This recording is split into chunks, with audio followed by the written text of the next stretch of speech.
My childhood sweetheart, Sophia, and I had promised we'd get into North University together, but on graduation day, I found a photo of Sophia and the wealthy transfer student, Makoto, on the school bulletin board. The caption read, "Congratulations to Sophia and Makoto on their joint admission to Southern University." On Sophia's social media, there was only one caption, "Thank you for showing me a bigger world." I opened the comments. The very first reply was from Makoto. It read, "Next stop, the South." I was furious. Right then and there, I swore to cut off my feelings and lock away my heart. From that day on, no more women in my heart, only books in my future. But later, Makoto went bankrupt, and Sophia dropped out of college. She came back to apologize and asked me, "George, was I really that foolish?" She cried so pitifully that anyone would have felt sorry for her. As the hopelessly kind-hearted guy I was, I immediately replied, "Hard to say." Chapter 1. On graduation day, I stood in front of the school bulletin board, staring at the honor roll where Sophia and Makoto's photos were displayed side by side. They were both smiling brightly. Beneath the photos was a line that read, "Congratulations to Sophia and Makoto on their joint admission to a university in the South." I stared at that photo for a long time, so long that the popsicle in my hand melted, sugary syrup dripping down my fingers until they felt sticky. 12 years, from kindergarten all the way through senior year, Sophia had always sat beside me. Back in middle school, she said we'd be deskmates again in high school. During our first year of high school, she said we'd get into North University together one day. But in the winter of senior year, Makoto transferred from the South and took the seat behind her. Not long after, Sophia suddenly said to me, "George, I think universities in the South are pretty great too." I didn't understand what she meant. By the time I did, she was already sitting beside Makoto, smiling at him. Her eyes curved into crescents, the tips of her ears flushed pink, and even her voice had become softer than usual. She used to smile like that only at me. After the graduation ceremony, she posted on Instagram 9 photos. Every single one was of her and Makoto together. At the beach, on the sports field, in the classroom, on the rooftop. The caption said only one sentence, "Thank you for showing me a bigger world." I opened the comments and scrolled down. The very first one was from Makoto. "Next stop, the South." Sophia replied with a heart. I locked my phone. The wooden stick of my popsicle snapped in my grip. A splinter pierced my palm, sending a sharp sting through my hand. But it still wasn't as painful as my heart. Yeah, that's complete nonsense. Heartbreak hurts way more. I stood up, tossed the broken popsicle stick into the trash, took a deep breath, and declared, "Starting today, I spoke to the empty school field. I, George, hereby sever all ties to love and lock away my heart forever. For the rest of my life, I will never fall for another woman. I'll carve this pain into my bones and take it with me to the grave." My phone rang. It was David, my childhood best friend. We'd been admitted to the same university. I answered, but before I could say a word, he exploded. "Holy crap, George, we got a 4-person dorm, private bathroom, and a balcony. Do you know how miserable the 6-person dorm next door is? Bunk beds, and the bathrooms all the way down the hallway, shared." I cut him off. "David, I just got dumped." The other end went quiet for 2 seconds. Then David replied in the most serious voice imaginable, "Bro, I understand how you feel. But it's a private bathroom. Do you know what a private bathroom means? It means you don't have to wait in line to take a dump. It means you can shower without wearing flip-flops. It means..." I hung up. Chapter 2. When I got home, my mom was in the kitchen cooking. I tossed my backpack onto the couch and collapsed beside it, looking like life had completely lost its meaning. My mom came out carrying a plate of braised pork ribs, glanced at me, and asked, "What's wrong?" I said, "Mom, Sophia went to the South with Makoto." She froze for a second, then she set the plate on the table. "So, let her go." I clutched my chest dramatically. "Mom, 12 years. We've known each other for 12 years. So what?" She replied, "I've known your dad for 20 years, and I still want to strangle him every day." From the bedroom, my dad shouted, "Who are you talking about? You. Say that again if you've got the guts. You grumpy old man." I sat in the living room, listening to my parents yelling at each other from the kitchen and bedroom. By the time they were done, every trace of my heartbreak had been blasted clean away. Seriously, they completely ruined the mood. After finishing her argument with my dad, my mom wiped her hands and sat beside me. "Son, let me tell you something honestly. Go ahead. I never thought Sophia was right for you." I stared at her. "Mom, you even used to make brown sugar ginger tea for her. That was because you'd been friends for 12 years. She patted my shoulder. "Stop dwelling on it. Eat some ribs. When college starts, focus on your studies instead of wasting your time thinking about romance." "I don't have an appetite." "Oh," she nodded casually. 3 ribs then. If you're not eating them, I'll give them to your dad. Leave them for me. That summer, I tried very hard to maintain my heartbroken image. Every day, I'd post melancholy quotes on social media. Some people leave and they're gone forever. The northern wind is cold. Just like her. 12 years and we were only passing strangers after all. The first post got 3 likes. My mom, my dad, David. David also commented, "Bro, quit being so dramatic. Hurry up and lend me your barbecue grill." The second post got 1 like. David. His comment, "So, about that grill." The third post got 0 likes. Instead, David sent me a private message. "Are you lending me the grill or not?" I deleted every single post. September 1st, move-in day. Dragging my suitcase, I stood at the entrance of my university, watching the crowds of students coming and going. I had only one thought. Starting today, I was going to become a quiet, brooding man of few words, the kind of man whose eyes alone would make people think, "This guy has a story." With that in mind, I deliberately put on a pair of sunglasses. The September sun was brutally hot, but if you wanted to look mysterious, sunglasses were non-negotiable. I dragged my suitcase across campus. When I reached the dorm building, I stopped. There was a girl ahead of me. She wasn't very tall, her high ponytail swaying as she crouched beside an enormous suitcase, struggling to move it. She couldn't lift it by herself. One of the wheels had gotten wedged in the gap between the steps. I hesitated. At first, I was going to walk around her, but then she glanced back at me. There wasn't a hint of asking for help in her eyes. If anything, her expression practically said, "What are you looking at?" "Oh, really? What's wrong with looking?" I pushed my sunglasses up and walked over. "Let me handle it." She looked me up and down. "You sure you can?" "Excuse me. Who are you underestimating?" I bent down, grabbed the handle with one hand, and heaved upward. It didn't budge. The smile on my face nearly cracked. I tried again. Harder. This time, the suitcase moved, but, ryup. The zipper exploded. The suitcase split clean in half. Everything inside erupted like a volcano. Clothes, books, toiletries, a power bank, a stuffed toy, and then, a whole pile of brightly colored underwear. Time froze. Chapter 3. A pink one landed on my sunglasses. A white one draped itself over my shoulder. There I was, standing in front of the dorm building with a bra hanging over my head, a pair of panties on my shoulder, and half a broken zipper still clutched in my hand. The entire area went silent for about 2 seconds. Then, someone burst out laughing. Before I knew it, at least 30 people around the dorm were staring at me. A few had already pulled out their phones to record. I even heard one guy yell, "Bro, pink looks good on you." The girl's face turned bright red. The embarrassment in her eyes quickly transformed into pure fury. Then, thud, she kicked me square in the shin. It wasn't hard, but it was terrifyingly accurate. Right on the bone. "You pervert. What the hell?"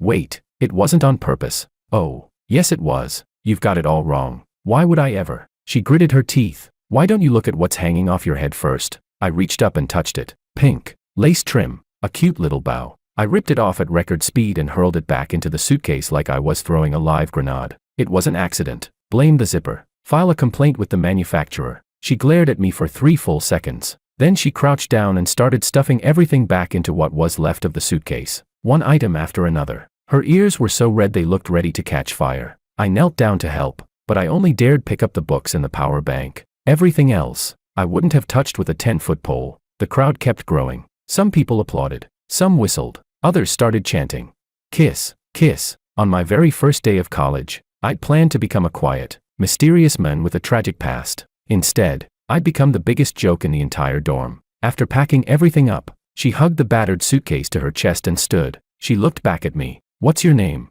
"George." She bit her lip. "Fine." She nodded, wearing the unmistakable expression of someone committing my face to memory. "My name is Willow. Remember it. I'm going to make you pay for this." Then she turned around and walked away without another glance, carrying her broken suitcase. I stood there, still smelling faintly of laundry detergent. David stuck his head out of the dorm window upstairs. "George, I got the whole thing on video," I shouted.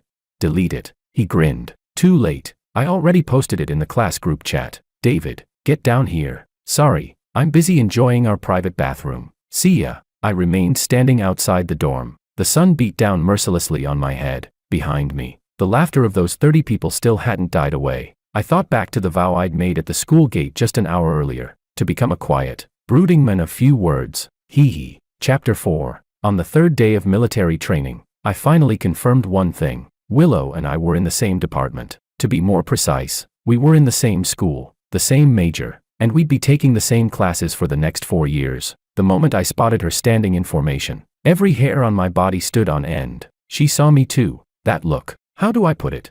It was like a cat spotting the thief who stole its favorite fish. The instructor barked commands from the front. Eyes right. I stood perfectly straight, eyes fixed ahead, my expression stern, pretending not to notice her. Count off. 1, 2, 3. Then it was my turn. 4. Loud, clear, strong. Not a single extra word. That was the aura of a brooding man. 5. Her voice came from beside me. Bright, clean. Then I heard her quietly add under her breath. Pervert. The corner of my mouth twitched. After training, David slung an arm around my neck as we headed toward the cafeteria. George, did you know? Willow's officially the hottest girl in our department. What's that got to do with me? He grinned. You wore her underwear on your head on the first day of school. What do you mean? What's it got to do with you? That was an accident. An accident? He laughed. Bro, do you know what nickname everyone in the class group gave you? I don't know, and I don't want to. Pink Bow Warrior. What the hell? David, keep talking and I'll clog our private bathroom. He immediately let go of my neck and took 2 steps back. Easy, bro, we can talk this out. The cafeteria was packed. I wandered around with my tray, searching for a seat. After what felt like forever, I finally spotted an empty one. I walked over, then froze. Willow was sitting across from it. She was eating quietly, her chopsticks holding a piece of braised pork. I immediately turned to leave. Stop. She didn't even look up. Sit. I hesitated. Sit. There wasn't the slightest room for negotiation in her voice, so I sat down, as far away from her as the table would allow. George. Yes, she asked. Do you think what happened that day was funny? No. I honestly think it was the most embarrassing moment of my entire life. She finally looked up at me. She took a bite of the braised pork between her chopsticks. I'll give you that. I had no response. I checked. She continued. The suitcase really did have a manufacturing defect. I nodded immediately. Exactly. That's what I kept saying. But, she set down her chopsticks. Photos of you wearing my underwear on your head have already spread across the entire campus. What? That video David uploaded got reposted on the university confession page. It's been viewed over 7,000 times. The spoon slipped from my hand. She continued expressionlessly. The caption says, on the very first day of school, a freshman helped a senior girl air out her underwear. This is the true spirit of college students. I'm not even a senior, and that caption is absolutely destroying my social life. She narrowed her eyes. So, you're going to take responsibility. What? You. She pointed at me. You're going to contact the confession page admin and get the post deleted. Oh. I scratched my head. Can't you just? She bit her lip. Go myself. The second I say anything, the whole school will know they're mine. If you claim they're yours. She shrugged. Who's going to question it? I stared at her. Somehow, I couldn't argue with that logic. Chapter 5. That afternoon, I tracked down the admin of the campus confession page. He was a chubby guy with glasses, sitting in the computer lab, chewing on a spicy snack. You want a post deleted? I nodded. Yeah. Which one? I rubbed my nose. The underwear one. He gave me a thoughtful look. Oh, so you're the Pink Bow Warrior. Can you not call me that? Sure. He shrugged. But deleting a post comes with a condition. What condition? He adjusted his glasses. Go buy me 3 ice-cold Cokes from the vending machine. The machine's on the 6th floor of the building across the way. The elevator's broken. I stared at him. His expression was completely sincere. He wasn't joking. The 6th floor. The 6th floor. And the elevator's broken. Broken. I took a deep breath. 20 minutes later, I'd carried 3 ice-cold bottles of Coke up 6 flights of stairs, and back down again. I was drenched in sweat. The post was deleted. I texted Willow. Done. She replied with a single word. Not bad. Not even a thanks. I turned off my phone, but for some reason, I wasn't feeling nearly as miserable anymore. I even forgot to post my daily heartbreak quote on social media. That night, back in the dorm, David was gaming. Our other 2 roommates, Elias and Alan, were discussing tomorrow's elective classes. I flopped onto my bed. Without looking away from his screen, David asked, George, did you go see the confession page admin this afternoon? Yeah. Got the post deleted? Yep. What a shame. I already saved screenshots. David. What? I looked at him. Can you do one decent thing in your entire life? He finally looked up, wearing the most innocent expression imaginable. I'm helping you expand your social circle. Bro, think about it. It's only been 3 days since school started, and everyone in the department already knows who you are. They know my ass. The whole department calls me Pink Bow Warrior. That just means you're memorable. Elias chimed in from the top bunk. He's got a point. You really are memorable. Alan delivered the finishing blow. I went to fill my water bottle today. The lady in the water room asked if I was your roommate. And she said, that young man in your dorm is so kind, helping girls hang up their underwear and all. I pulled my blanket over my face. Lying there in the darkness, I thought about Sophia. If she could see me now, would she think that leaving me had been the right decision? Forget it. No point thinking about it. Time to sleep. I still had calculus tomorrow, and rumor had it Professor Mao was absolutely terrifying. Chapter 6. Professor Mao really was terrifying. He was in his 60s, with graying hair and glasses so thick they looked bulletproof. He never smiled in class, and he never went easy on attendance. On the very first day, he made an announcement. 40% of this class will fail the final exam. If you can't accept that, now's the time to change majors. The classroom fell completely silent. I was sitting in the third row by the window. I'd picked that seat very carefully. Not too close to the front, not too noticeable, next to the window, with good lighting. Perfect for staring into space, perfect for being a brooding man. Professor Mao was explaining limits. I was thinking about Sophia. Outside, the plane trees had begun shedding their leaves. By late September, the breeze had already turned chilly. Sophia was in the south. She was probably still wearing short sleeves. She loved white t-shirts and high ponytails. When she smiled, George. Professor Mao's voice cracked through the classroom like thunder. I shot to my feet on instinct. Here, he pointed at the board. Example 3 on page 7. Come solve it. Every eye in the classroom turned toward me. I glanced at the problem. A limits question. To be honest, I knew how to do it. Math had always been my best subject in high school. Sophia used to copy my homework all the time. I walked to the front and picked up a piece of chalk. My hand trembled a little, not because I was nervous, because I'd stayed up gaming until 3 in the morning and my hand still hadn't recovered from gripping the mouse. A few moments later, I finished. Correct answer. Professor Mao adjusted his glasses and looked at me. You may sit down. No praise, but no criticism either. I let out a quiet sigh of relief and returned to my seat. Crisis over. Back to being broody. Unfortunately, from that day on, Professor Mao had his eye on me. He called on me at least once every class, and always with the hardest problems. The worst part?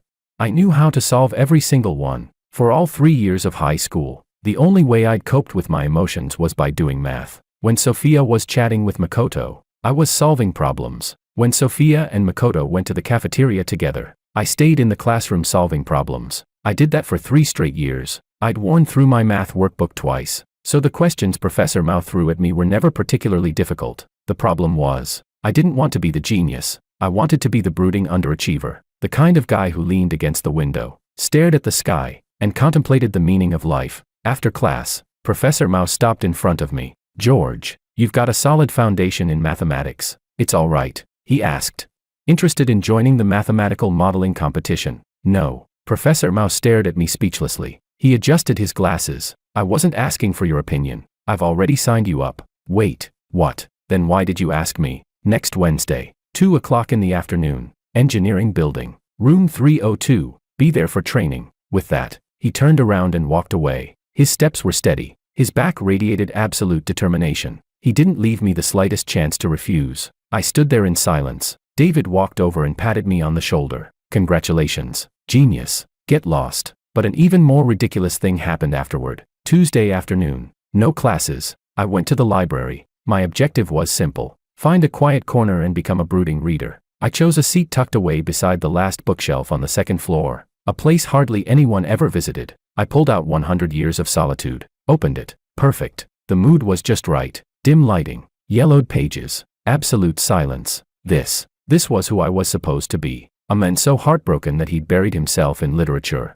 Chapter 7. I read 3 pages. Then I fell asleep. Not on purpose. I was genuinely exhausted. David had been snoring all night, and I barely got any sleep. I lay sprawled over the desk, my face pressed against the pages, while my drool slowly soaked into one of Garcia Marquez's classic passages. Then I had a dream. In the dream, Professor Mao was writing a limit problem on the blackboard, the really difficult kind. In the dream, I walked up to the podium, picked up a piece of chalk, and said, "Suppose the limit of f(x) as x approaches 0 equals." I was muttering, not very loudly, but in the quiet library, it was clear enough. Using L'Hopital's rule, we differentiate both the numerator and the denominator. David later reconstructed the entire scene for me. At the time, there were about 7 or 8 people in that section of the second floor. Every single one of them looked up. There was a freshman asleep at his desk, muttering advanced calculus formulas in his sleep, with flawless logic and perfectly coherent reasoning. It went on for about 3 minutes. One graduate student even pulled out his phone and recorded it.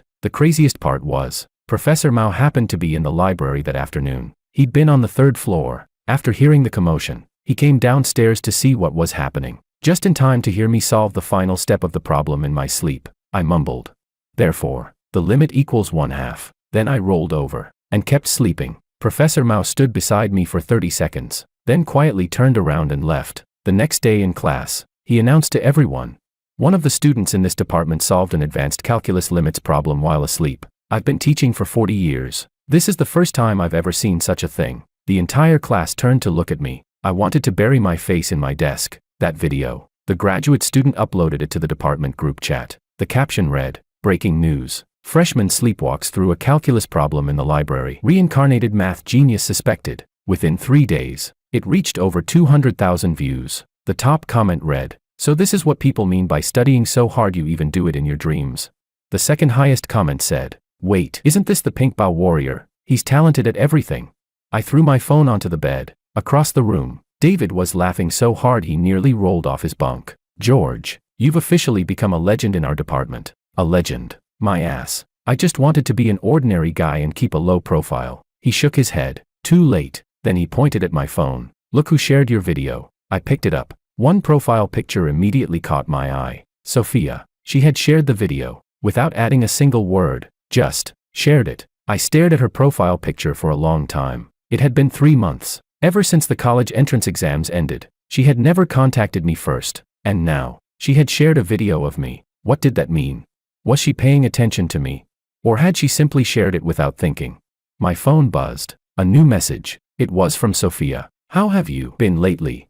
I held my phone, my finger hovering over the keyboard. I typed, "Not well. I've been miserable." Then deleted it. I typed again. "I'm okay. Just getting by." Deleted. Then, "None of your damn business." Deleted. In the end, I typed only one reply. "I'm doing all right." Sent. She never replied again. I slid my phone under my pillow, rolled over, and faced the wall. Behind me, David asked, "That was Sophia, wasn't it?" "Shut up, I knew it." He sighed. "Stop replying to her. It won't make you any happier." I said shut up. Silence. For 2 seconds. "George, what? Tomorrow's sports day. The PE teacher signed you up for the 100-meter dash." I stared blankly. "When did I ever agree to?" "He said you ran fast during military training. He thinks you've got potential." "I'm not going." David shrugged. "Skip it if you want, but you'll lose 1,000 conduct points." I pulled the blanket over my head, then muttered a single word. "A very, very dirty one." Chapter 8. Sports day arrived. The sky was clear,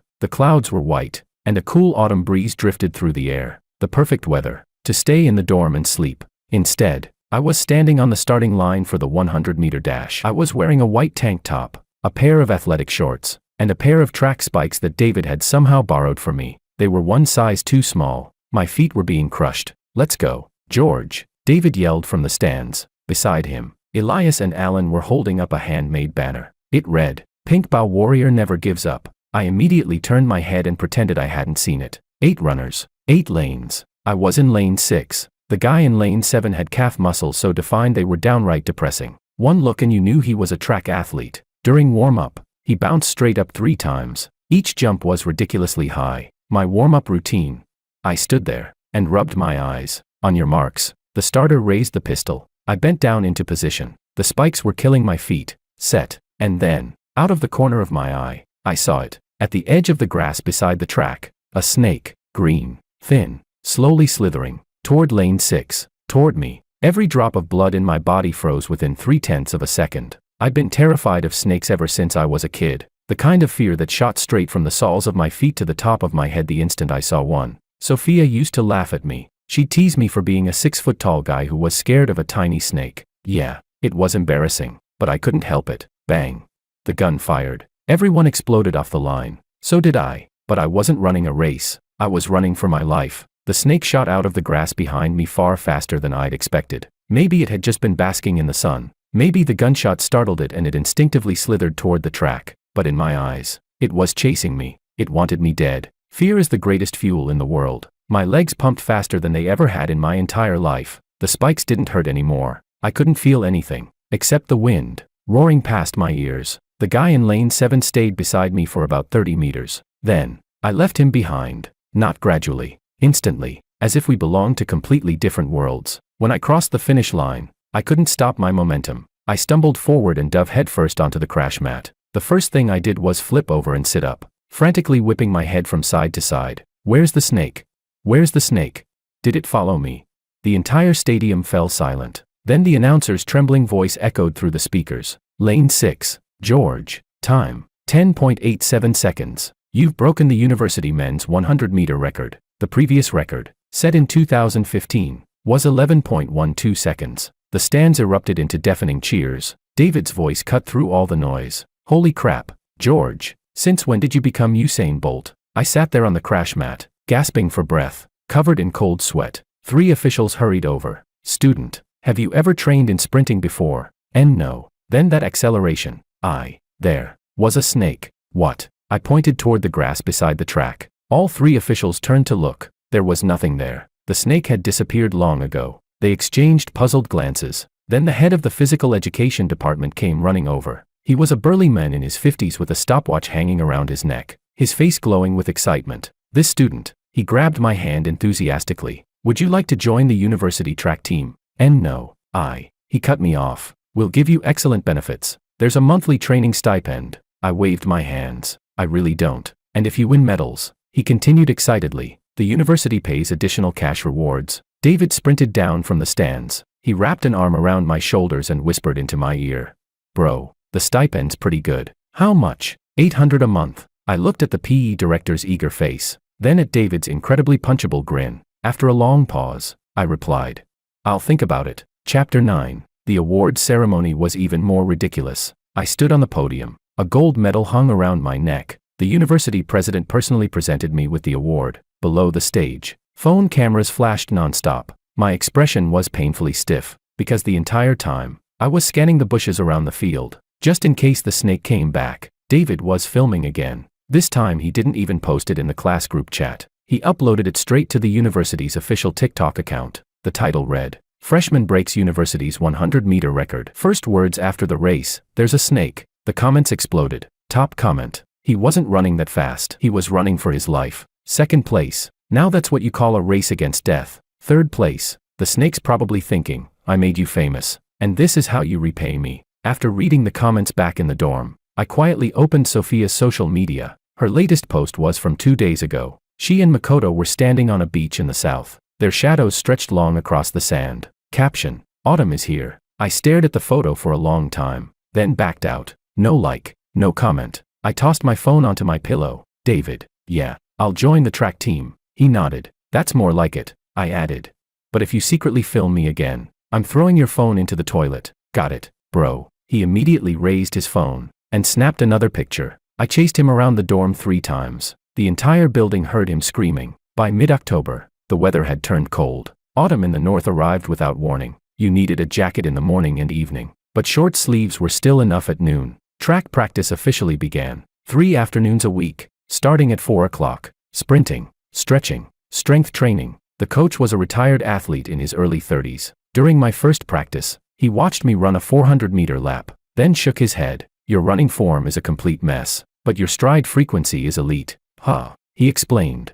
In plain English, you look terrible when you run, but you're fast. Thanks, that wasn't a compliment. If we polish all those bad habits out of you, you've got a shot at the provincial championships. I didn't take it seriously. I joined the track team for the $800 a month stipend, not for some provincial competition. After practice, I headed to the cafeteria as usual. Today's braised pork looked especially good. Tray in hand, I searched for a seat, then I spotted Willow. She was sitting alone in a corner. Ever since I helped get that post deleted, we'd occasionally run into each other in the cafeteria. Usually we'd either glare at each other, or she'd sigh, you again, before we silently ate our own meals. Today was different. There was a guy sitting across from her, tall, slim, gold-rimmed glasses, a nice hoodie that definitely wasn't cheap. Honestly, he was pretty handsome. He kept talking to Willow. She quietly ate her food without much expression. He slid a bottle of yogurt toward her. She didn't take it. He said something else. Willow looked up and moved her lips. I couldn't hear her, but judging by the way her mouth moved, she simply said, no, thanks. Short, direct. The smile on the guy's face stiffened. For some reason, I suddenly found the whole thing a little funny. I walked over and sat in the empty seat beside Willow. Not on purpose. It really was the only seat left. Willow frowned. You again? Yeah. When are you going to start eating in the other cafeteria? I scratched my head. There are only 2 cafeterias on campus. This one's closer. The guy across from us looked at me. You two know each other. Willow took another bite of rice. Not that well. I shrugged. I don't know if that's entirely fair. After all, that day you're UND. Shut up. She stopped her chopsticks midair and glared at me. Say one more word, and you'll lose your appetite tonight. I shut my mouth immediately. The guy across from us looked even more confused. His eyes bounced between Willow and me, like he was trying to solve the hardest reading comprehension question he'd ever seen. Chapter 10. At last, he stood up with his tray and left. Before leaving, he said, Well, Willow, I'm heading out. Willow gave a quiet hum.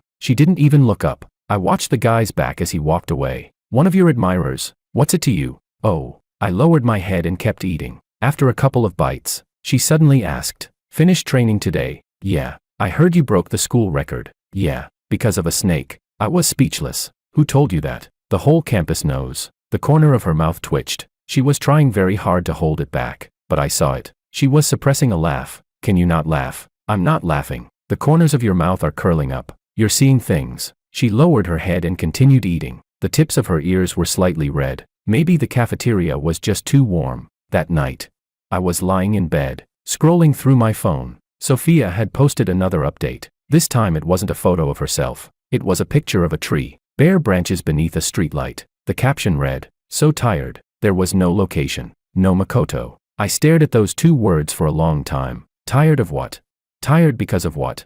Back then, whenever she said she was tired, I'd go to the convenience store, buy her a bottle of warm milk, leave it on her desk, and walk away without saying a word. Now we were over 1,000 kilometers apart. It wasn't like she expected me to buy her a cup of milk. Besides, why should I?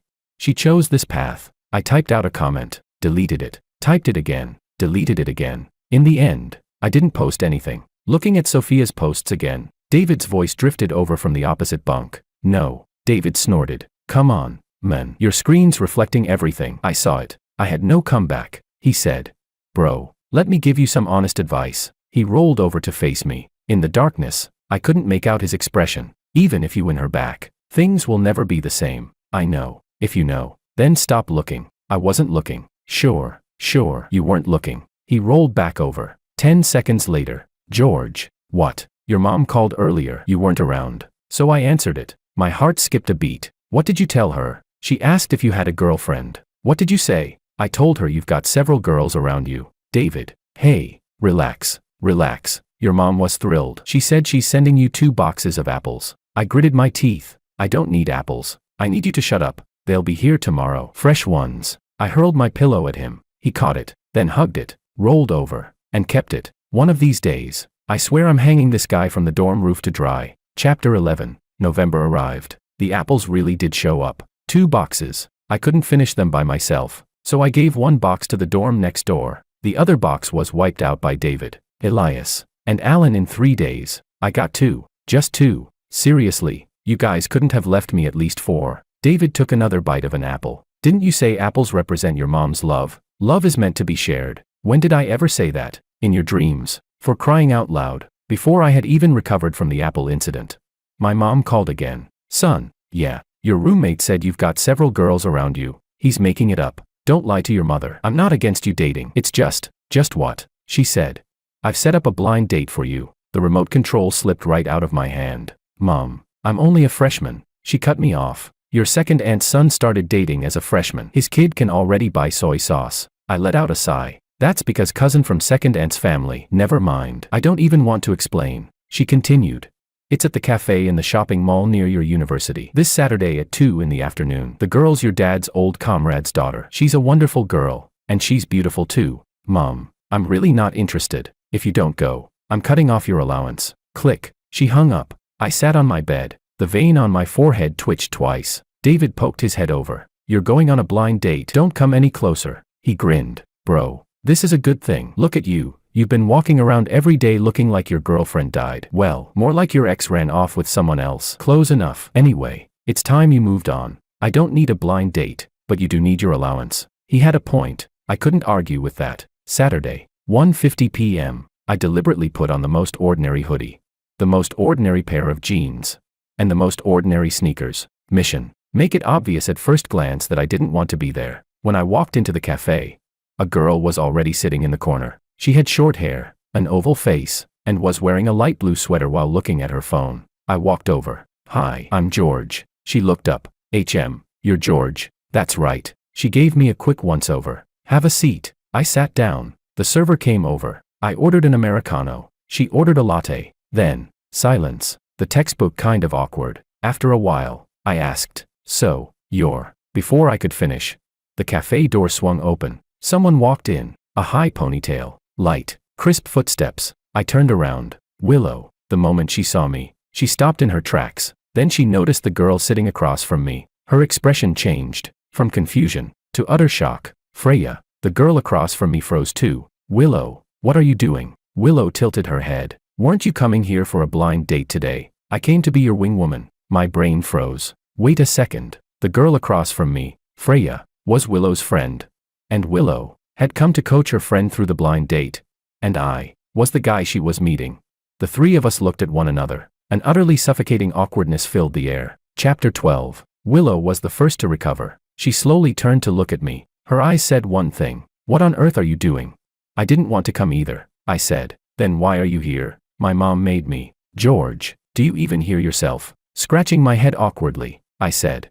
"I honestly had no idea your friend was my blind date." Freya spoke up timidly. "You two know each other." Willow took a deep breath. After a moment, she bit her lip and said, "Not really." To my surprise, Freya's eyes suddenly lit up. "You said not really, but isn't he that?" "That what?" I immediately became alert. "That pink bow warrior." Time froze in the cafe once again. "Freya, shut up." Willow's voice dropped to a near whisper, but Freya was already excited. She slapped both hands on the table. "Yes, I saw that video. He's the one who carried your luggage and then..." "Freya." Willow clapped a hand over her friend's mouth. Too late. A girl at the next table turned around and looked at me. Her expression practically said, "Oh, so it's you." I picked up my Americano and took a long sip. Bitter. Just a little more bitter than my life. The three of us sat there for another 20 minutes. Without question, they were the longest 20 minutes of my life. Freya kept laughing. Willow kept frowning. I kept drinking my Americano. Finally, Freya stood up. "I'm going to the restroom." She walked away, leaving only Willow and me. She asked, "Your mom set this up?" "Yeah. You weren't actually thinking of..." "I wasn't." "Don't worry. I'm not interested in your friend." "I'm not worried about that." "Then what are you worried about?" She was silent for 2 seconds. "I'm worried you'll drag my friend into your mess." "That's your opinion of me." "What kind of opinion were you hoping for?" I thought about it. Turns out, I didn't have an answer. "So what do you think I should do?" Resting her chin on one hand, she looked at me. "Just tell your mom the two of you aren't a good match." "Fair enough. And one more thing." "What?" She looked at me. "You still can't let go of your ex, can you?" The question caught me off guard. She asked it so directly. Her eyes never left mine. "Why would you ask that?" "Because the way you looked at my friend, there wasn't a spark in your eyes the entire time." "I was only here because I was forced to come." "That has nothing to do with it. Someone who's truly moved on doesn't look like that." She stood up. "I'm going to find Freya." After taking 2 steps, she stopped. Without turning around, she said, "George, your eyes do light up when you're running." I sighed. "That's because there was a snake chasing me." She let out a quiet laugh. Then she walked away. I sat alone in the cafe. The Americano in front of me had gone completely cold. Its bitterness lingered in my mouth. She was right.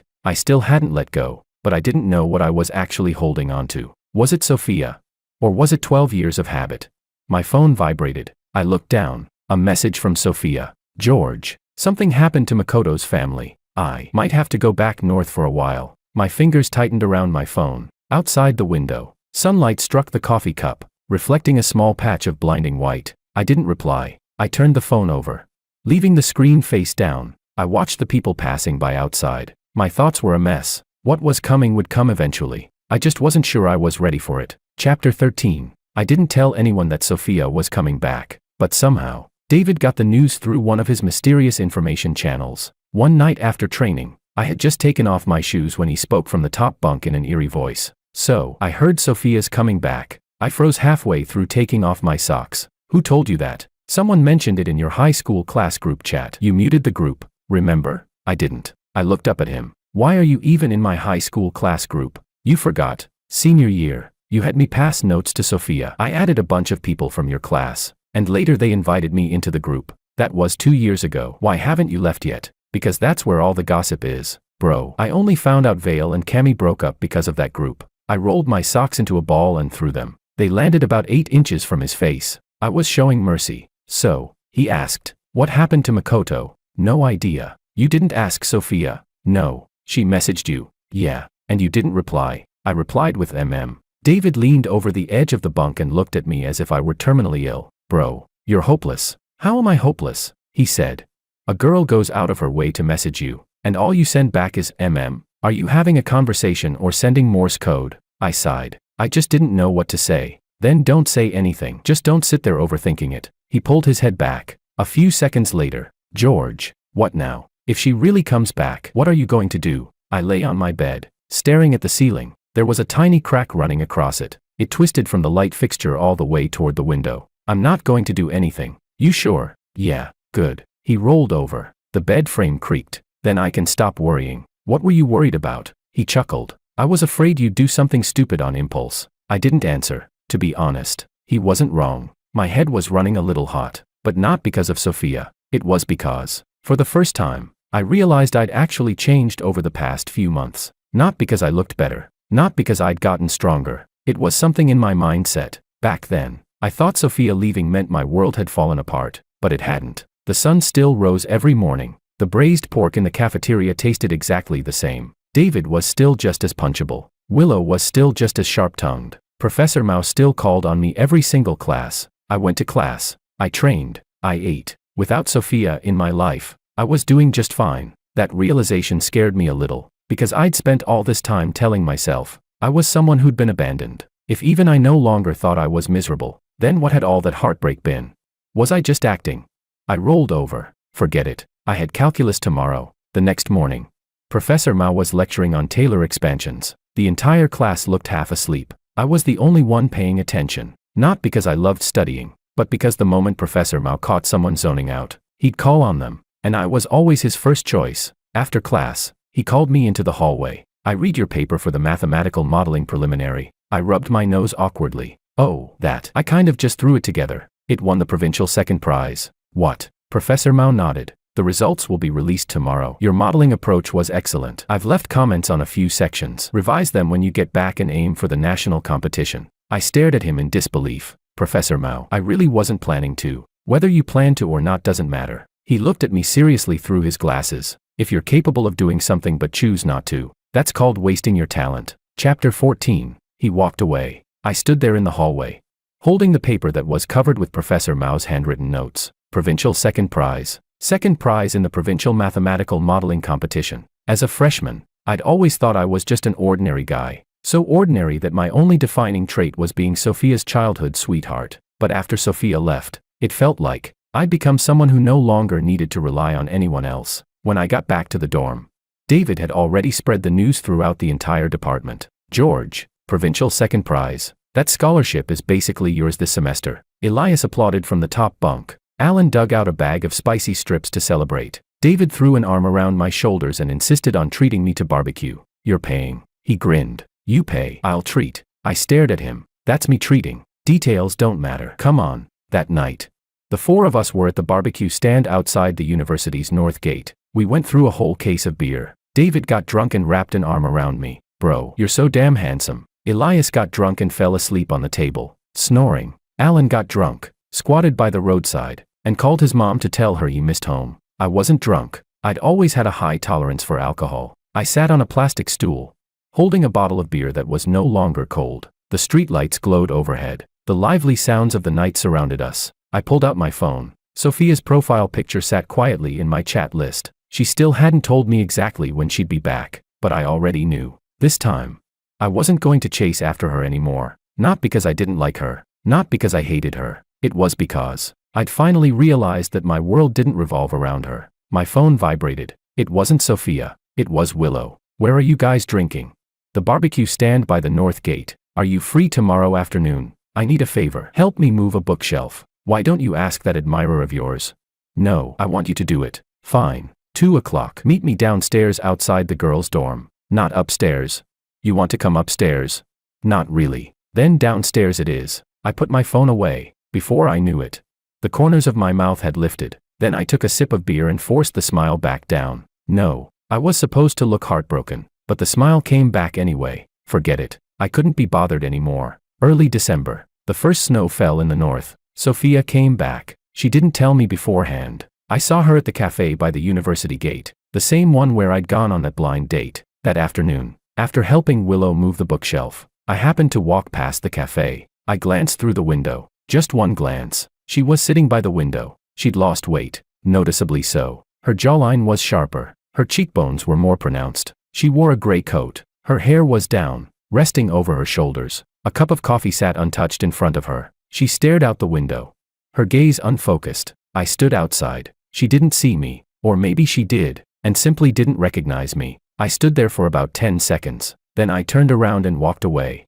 2 days later, she contacted me. A message on WeChat. George, can we meet? I stared at those words for a long time. Then I typed, where?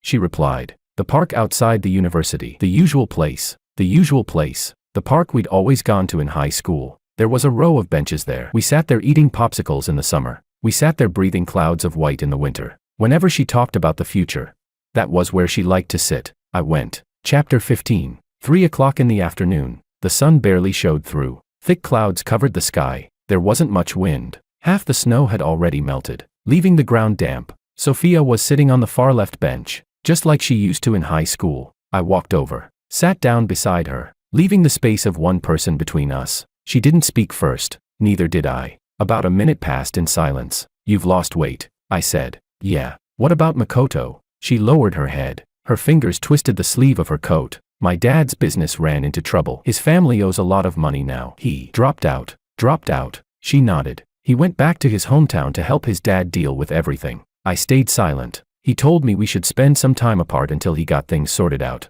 And then, he barely contacted me anymore. Her voice was soft, made even thinner by the winter air. I lived alone in the South for 2 months. I couldn't focus on classes. I just sat in my dorm room every day. She turned to look at me. Her eyes were slightly red. George, am I stupid? That question, if she'd asked me 6 months ago, I probably would have said, no, you just chose the person you loved. But now, my mouth answered before my brain could. It's hard to say. She froze. So did I. Then I quickly added, but who hasn't done something stupid? She looked at me for 3 seconds. Then, she smiled. Just a little. The corners of her lips lifted.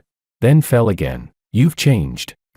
The old you would have never said something like that. You would have said, it's okay, I'm here for you. I shrugged. That was the old me. Yeah. She nodded, her gaze returning to the distance. That was the old you. Silence settled between us again. But this silence wasn't like before. Back then, our silence had been comfortable. Now, it was empty. George, yeah, have you been doing okay? I'm doing all right, she said. I saw your videos, the one at the library, and the one from the sports meet. Please don't remind me. She let out a faint smile. You seem different now. Better. I'm not. I just got lucky. Lucky is a kind of ability too. She stood up, brushed the dust from her coat. I'm going back south next week. As soon as I'm done taking care of things here. You're not staying. What would I stay for? She smiled again. This one carried a trace of bitterness. I still have to clean up the mess I made. She turned to leave. After taking 2 steps, she stopped. George, yeah, I'm sorry. I didn't say anything. A cold breeze swept past, carrying the damp scent of earth after the snow. Without turning around, she said, you don't have to tell me it's okay, because I know it isn't. I'm sorry, George. Then she walked away. I remained on the bench, watching her figure grow smaller and smaller. Her gray coat gradually blended into the gray sky. Strangely enough, I'd thought this moment would break me. I'd thought something inside me would shatter, but it didn't. Nothing broke.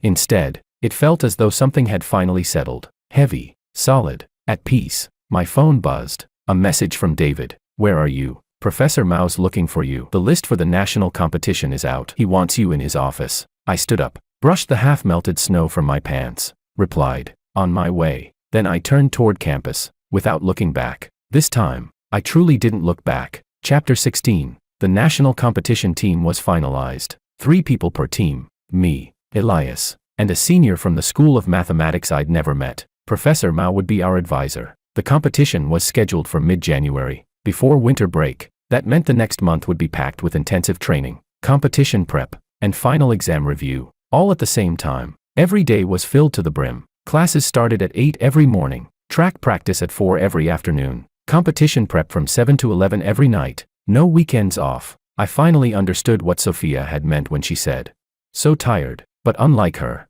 my exhaustion felt fulfilling. I was so busy that I didn't have time to dwell on random thoughts. So busy that I didn't even have time to be heartbroken anymore. One day after practice, I was walking back to the dorm from the track. It was already dark. The streetlight stretched my shadow across the ground. White mist escaped with every breath. Then I saw Willow. She was leaning against a pillar outside the dorm entrance, her shoulders hunched, arms folded tightly across her chest. The tip of her nose was red from the cold. "What are you doing here?" She tapped her forehead. "Waiting for you." "For me? Did your phone die? I called you 5 times. I pulled out my phone. Black screen. She was right. It had died. What happened? "Freya's birthday." "What does that have to do with me?" "She specifically said you had to come. She says you owe her after that blind date." "I owe her. That was my mom's idea." "So," she looked at me. "Are you coming or not?" "I'm not." She shook her head. "You are." "I still have competition prep. It's just dinner." 1 hour. "You can't spare 1 hour." I looked at her. The streetlight cast half her face in light and half in shadow. The tip of her nose was red. There seemed to be a faint layer of mist clinging to her eyelashes.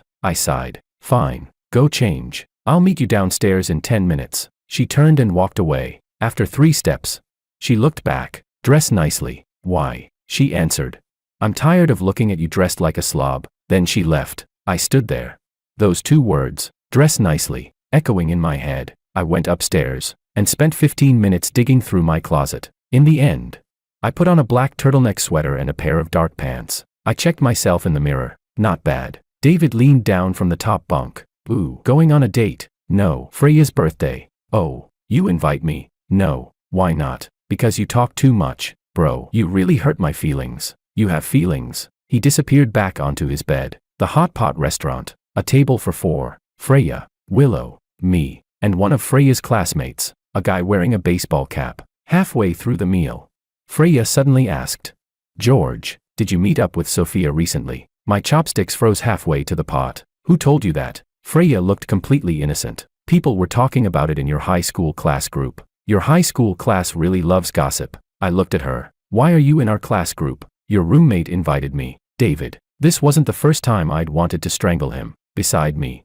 Willow was dipping slices of tripe into the broth without looking up, but the pace of her chopsticks noticeably slowed. We met once, and then, Freya's eyes sparkled with curiosity. "That was it. So, was she trying to get back together with you?" "Freya." Willow finally spoke. Her voice wasn't loud, but Freya immediately shut up. Silence hung over the table for 2 seconds. Willow placed the cooked tripe into her own bowl. Without even raising her head, she said, "Just eat. Stop gossiping." "Oh." Freya shrank back obediently. After dinner, Freya and the guy in the baseball cap left first, leaving only Willow and me, standing outside the hot pot restaurant. Chapter 17. The December night was so cold that even breathing hurt. "So," I asked, "which way are you going?" She answered, "Whichever way you go, I'll go the other way." I was speechless. She pulled her scarf higher, covering half her face. Then she suddenly called out, "George." "Yeah?" She asked.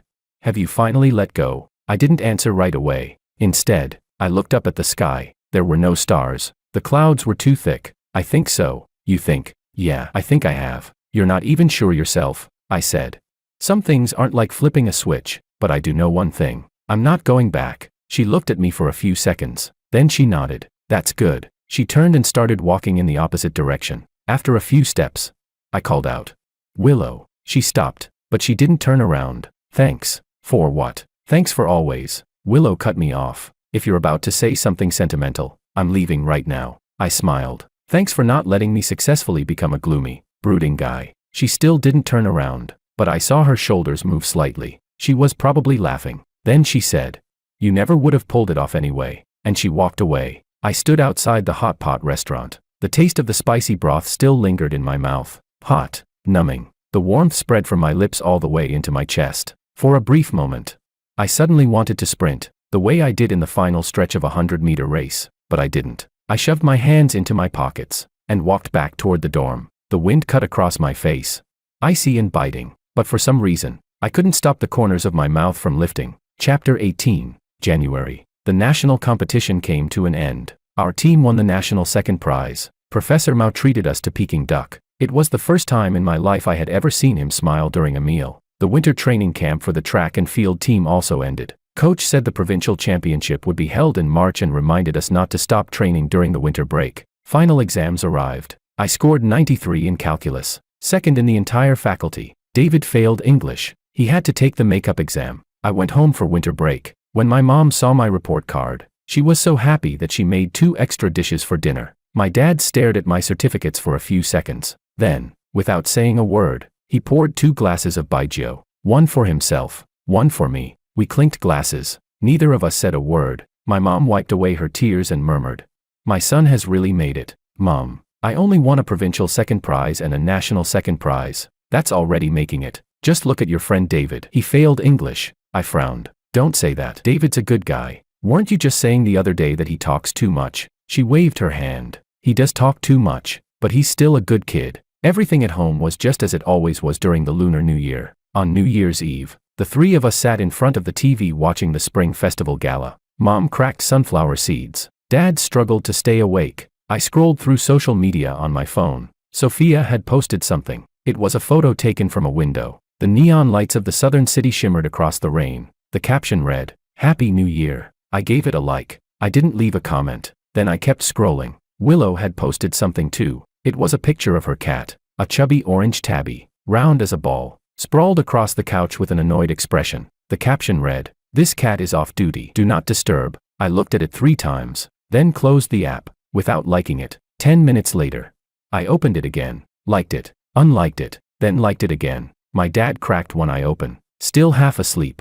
What are you doing?" "Nothing." "Then why are you grinning like an idiot?" "I'm not grinning. The smile's practically reaching your ears." I touched my face. He was right. I really was smiling. "I just saw something funny online." Dad let out a snort. "Bet it's a girl." "No. I've been alive for 50 years. You think I can't recognize the face my son makes when he's thinking about a girl?" Mom perked up instantly. "What girl? Which one? The one from the blind date?" "No." "Then who?" "A new girlfriend." "I don't have a girlfriend." "Son, you don't have to hide it from your mother." I wouldn't object. "Dad, look what you started." Dad yawned. "How is this my fault? You're the one smiling like an idiot. Couldn't you have pretended not to notice?" "Impossible. It was way too obvious." I slipped my phone back into my pocket. Better stop looking. The more I looked, the more hooked I became. On the 5th day of the Lunar New Year, David sent me a message. "Bro, Happy New Year. Happy New Year. I've got something to tell you." "Go ahead." David typed.